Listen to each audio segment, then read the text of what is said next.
আমি আপনাদেরকে দেখাবো পৃথিবীর সব থেকে ভয়ানক জায়গাগুলো থেকে কিভাবে চুল পাকনামি করে বেঁচে ফিরতে হয়। বাবা আগের গু অনেক কিছু থাকতে পারে। আমাকে এক সপ্তাহ একের পর এক চ্যালেঞ্জের মোকাবেলা করতে হবে, যেখানে বেঁচে থাকার সঠিক রাস্তা জানা না থাকলে আমার গার্লফ্রেন্ডের কসম কেউ একদিনও টিকতে পারবে না। একদম মেকআপ করা মেয়েদের মতো। এখন আমি আছি সুনামগঞ্জ লীলাবতী নামক একটি জঙ্গলে। হায় হায়, এটা কি? এই গ্রহের হিংস্র প্রাণীদের সাথে লড়াই করে যাচ্ছি একা। বেঁচে থাকলে আবার হবে দেখা। এই পাহাড়টা পার হতে পারলেই আমি মনে হয় সামনে লোকালয়ের সন্ধান পেতে পারি। তো দেখা যাক আমি এই ভয়ানক জঙ্গল থেকে বেঁচে বেরিয়ে আসতে পারি কিনা।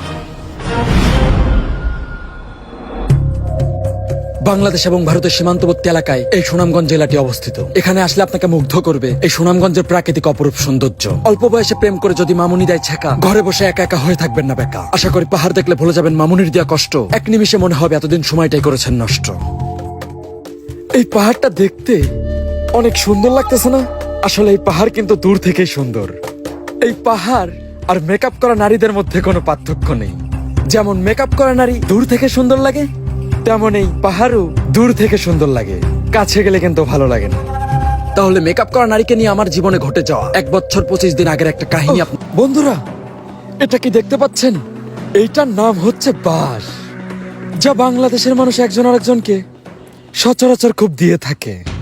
আর বাংলাদেশে প্রাকৃতিক ভাবে এই বাঁশ গাছটা খুব হয়েও থাকে, কারণ বাংলাদেশের মানুষ বাঁশ পছন্দ করে, ফ্রিতে দিয়ে থাকে। তাও এই একটা বাংলাদেশের একমাত্র একটা জিনিস যেটা বাংলাদেশের মানুষ একজন আরেকজনকে ফ্রিতে দেয়, আর কিচ্ছু দেয় না।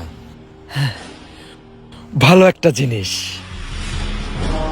তো প্রায় অনেকক্ষণ হয়ে গেছে আমি লীলাবতী জঙ্গলে এসেছি। আমার কাছে পর্যাপ্ত পরিমাণ পানিও নেই, তো আমার দ্রুত পানির সন্ধান করতে হবে। আর পানির সন্ধান পেতে হলে আমাকে দ্রুত পাহাড় থেকে নিচের দিকে নামতে হবে। আশা করি নিচের দিকে নামলে আমি কোনো ঝর্ণা বা নালার সন্ধান পাবো। তো পাহাড় থেকে আমি সমতলে নামতেই একটি জলপ্রপাত দেখতে পেলাম।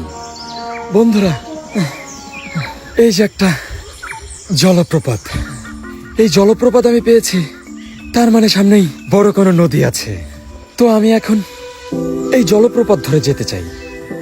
দেখা যাক আমি সামনে কোনো নদী পাই নাকি, তাহলে আমার পানির ব্যবস্থা হয়ে যাবে। জঙ্গলে এসে ছোটখাটো জলপ্রপাতের সন্ধান পেলেই হুটহাট পানি খেয়ে নেবেন না।